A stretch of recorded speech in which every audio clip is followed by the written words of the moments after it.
This time, lady!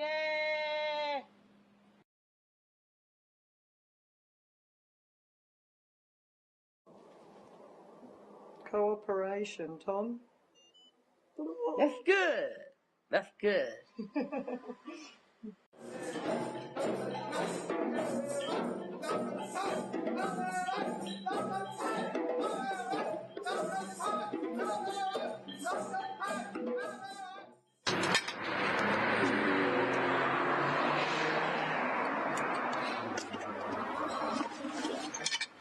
That's fun.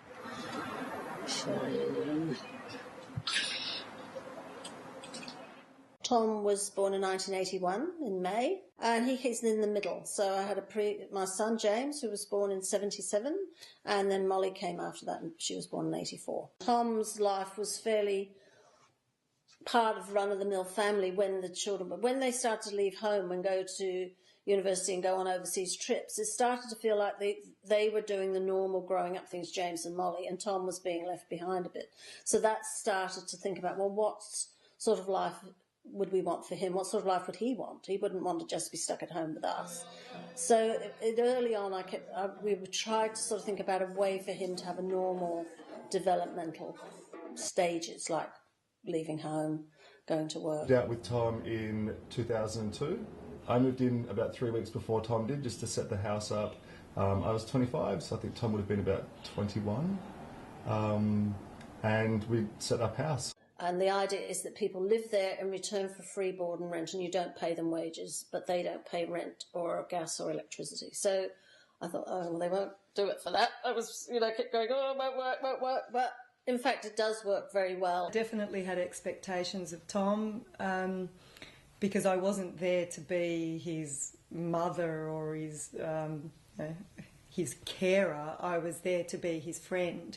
And I think at the beginning I needed to make that clear over a period of time to Tom that what my expectations were of him, and he probably tested those expectations a bit at the beginning. Here's my feet, it's very cold. I like to wearing shoes. Here we go. At the beginning, Tom wanted me to maybe do up his shoes before he went out, and there was no way I was going to put Tom's shoes on his feet or do them up for him, because he's perfectly capable of doing them himself. You can see from a distance that he's much more confident and outgoing and engaged than he is here. I think he reverts back to childhood here. One of the important things about this way of living is that you do need the supports around it. You can't just assume it can happen without a lot of support. There needs to be a support structure like the circle around at those times to fill in the gap. The circle of Tom is just this, it's just a support group really. So it's just a group of friends that Rachel's got together. Friends of Tom's, so they're different generations, and they come from different demographics and things.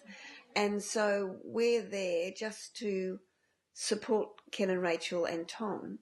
And because it's formalised, and we've put up our hand and said, yeah, we want to be in the circle, then I think Rachel and Ken feel more relaxed about asking us for assistance. Where are we going to meet you? At the end? Okay.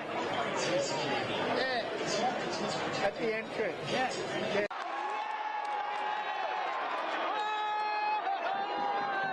Reaching their dreams and trying to fulfill their potential, and a young guy who you might look on paper wouldn't ever move out of home and have the independent life as an adult that he has now.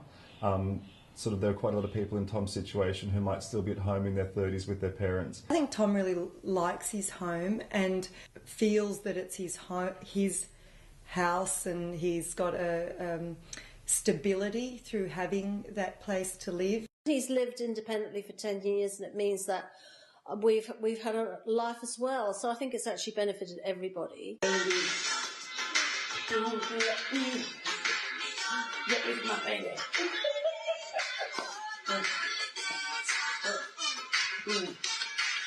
Cowboys are very, very cold. It's mine. Who's mine?